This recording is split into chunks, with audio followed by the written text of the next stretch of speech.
yang kau perbuat di dalam hidupku, rancangan indahmu terjadi di hidupku. Bapa yang mengerti segala yang ku perlu, kasih-Mu sempurna nyata dalam hidupku. Ku bersyukur Bapa, ku bersyukur Tuhan, buat kasih setia-Mu di dalam hidupku. Ku bersyukur.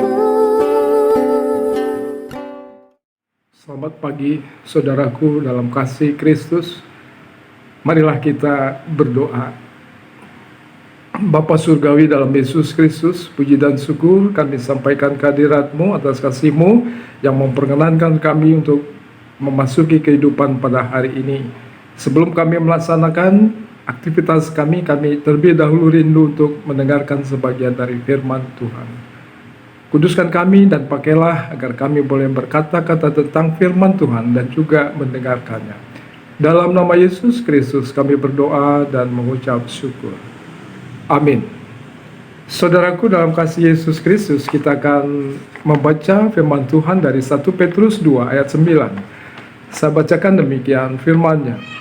Tetapi kamulah bangsa yang terpilih, imamat yang rajani, bangsa yang kudus, umat kepunyaan Allah sendiri, supaya kamu memberitakan perbuatan-perbuatan yang besar dari Dia, yang telah memanggil kamu keluar dari kegelapan kepada terang-Nya yang ajaib.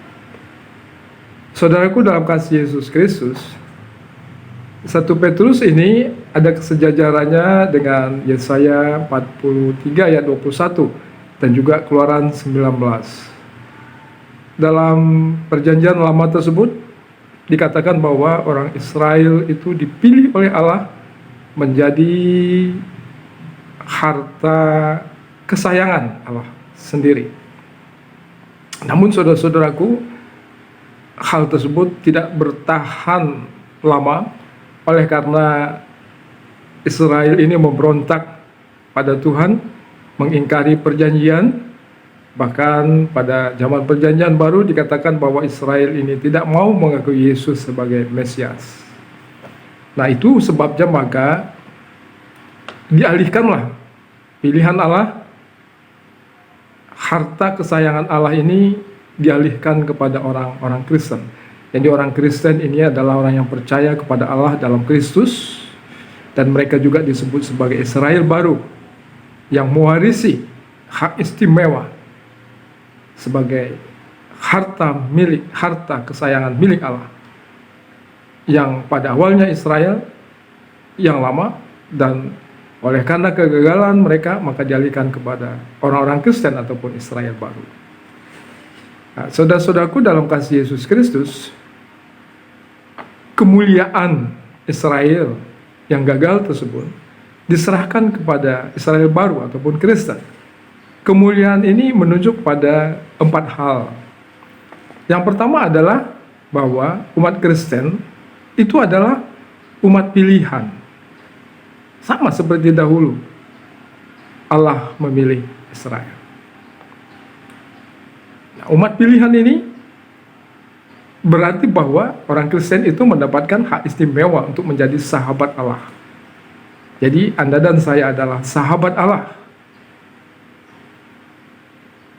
Kita bisa bercerita bebas pada sahabat kita, dan sahabat kita mendengarkan kita dan memperhitungkan apa yang kita katakan.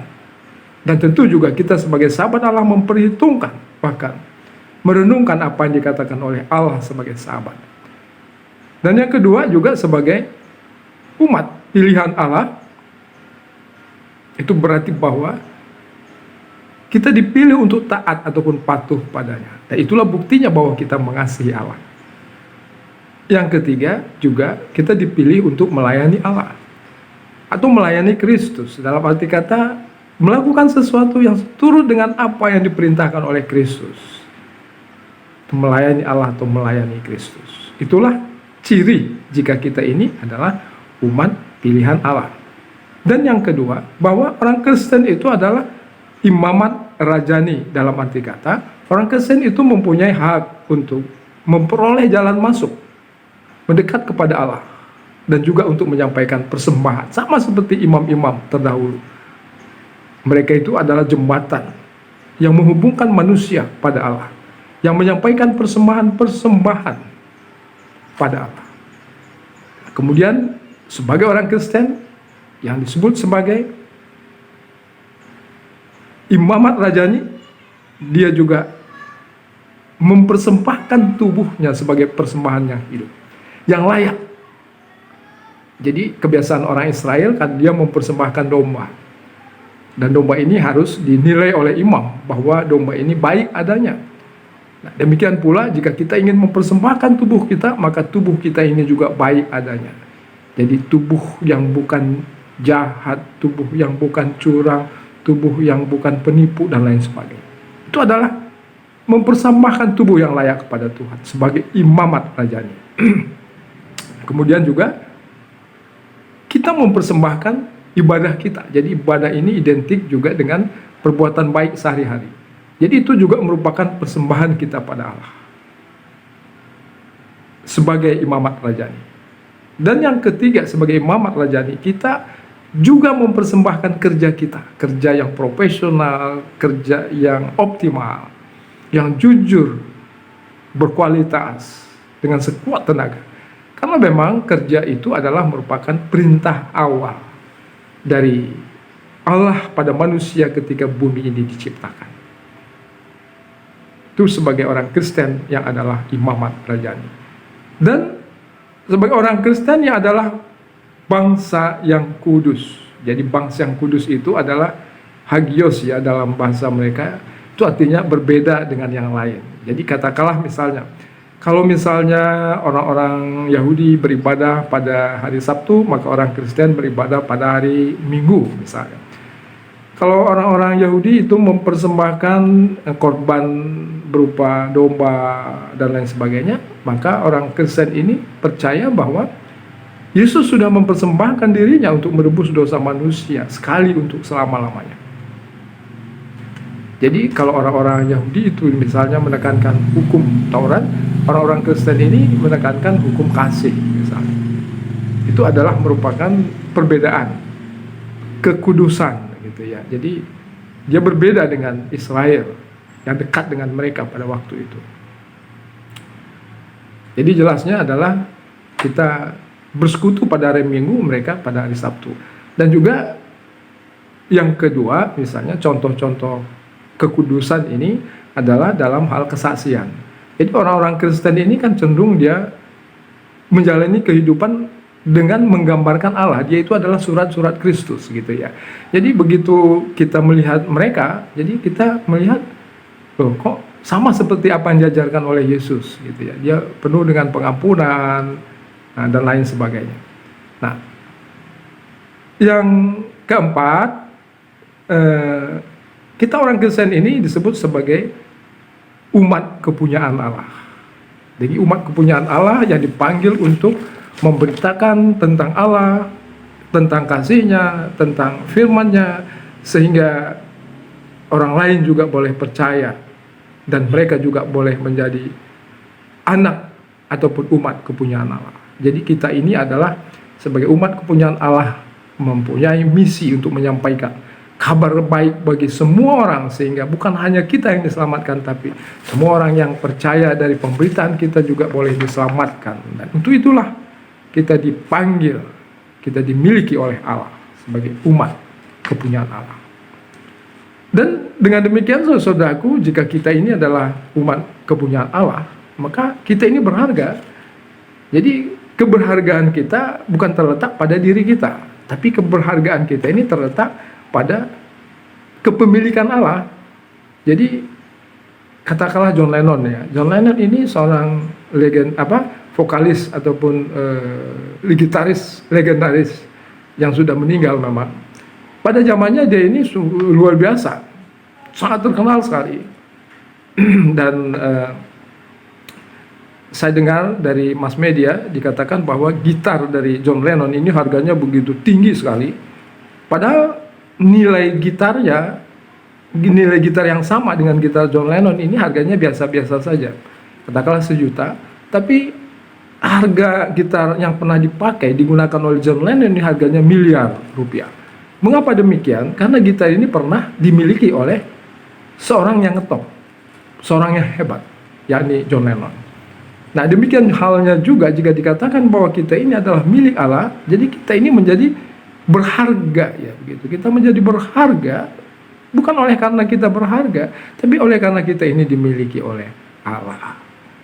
Jadi gitar itu digunakan oleh John Lennon sesuai dengan kehendak John Lennon. Saya kira demikian juga kita yang adalah milik Allah, kita ini dipakai oleh Allah sesuai dengan apa yang dikehendaki oleh Allah.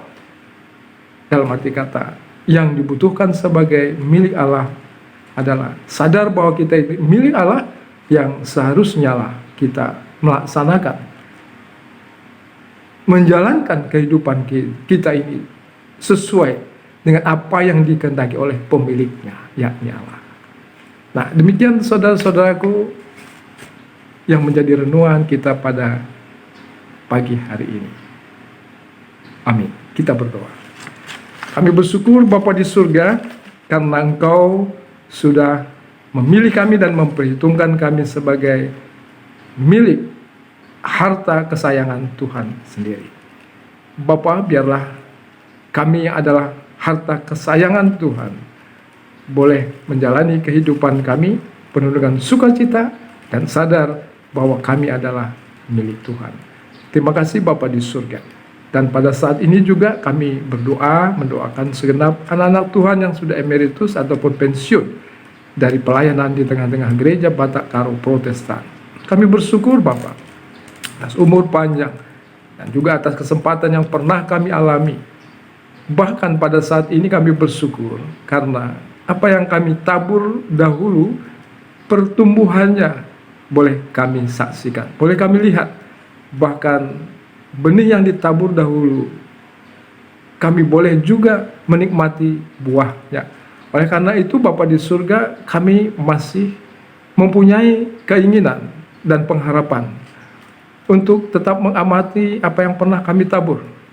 Bahkan kami juga ingin ikut ambil bagian dalam pertumbuhannya dengan memberikan pengalaman-pengalaman yang pernah kami lampaui, baik pengalaman dalam hal gagal maupun dalam hal sukses, sehingga itu berguna bagi generasi-generasi muda yang sedang berperan pada saat ini.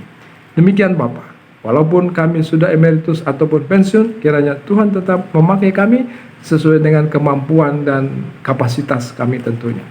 Walaupun tidak berperan secara formal, biarlah kami tetap berperan secara non-formal, sehingga tetap berpengaruh, dalam arti kata mempengaruhi generasi-generasi yang sedang memimpin, mempengaruhi dan juga menuntun ataupun menasihati mereka sehingga mereka juga tidak terjatuh pada lubang yang sama yang pernah kami alami, tapi mereka juga boleh berjalan dari jalan yang baik yang pernah kami jalani. Terima kasih Bapa di surga, Engkau tetap memberikan kesehatan pada setiap anak-anak Tuhan yang emeritus dan pensiun, dan juga tetap menghidupkan pengharapan mereka sehingga mereka tetap hidup dengan penuh sukacita. Dan kami tidak lupa juga mendoakan semua anak-anak Tuhan yang ikut ambil bagian dalam renungan pagi ini. Kami mohon Tuhan supaya Engkau berkati mereka semua. Tolong Bapa supaya mereka juga tetap dalam pergumulan kehidupannya, Engkau menyertai mereka, menguatkan mereka dengan kuasa Roh-Mu yang kudus. Apabila ada di antara mereka yang dalam keadaan sakit, kami mohon supaya Engkau menguduskan obat-obatan yang mereka makan, sehingga mereka juga boleh disembuhkan oleh karena berkat Tuhan. Bapa di surga, demikianlah dalam menjalani hari ini, semua kami anak-anak Tuhan yang ikut dalam renungan pagi ini, dan juga anak-anak Tuhan yang sudah pensiun dan emeritus, berserah menyerah hanya ke dalam tangan-Mu. Tuhan tuntun kami, Tuhan berkati kami. Terima kasih Bapa di surga, biarlah namamu dipermuliakan dan kami boleh memerankan kehidupan kami sebagai milik Tuhan.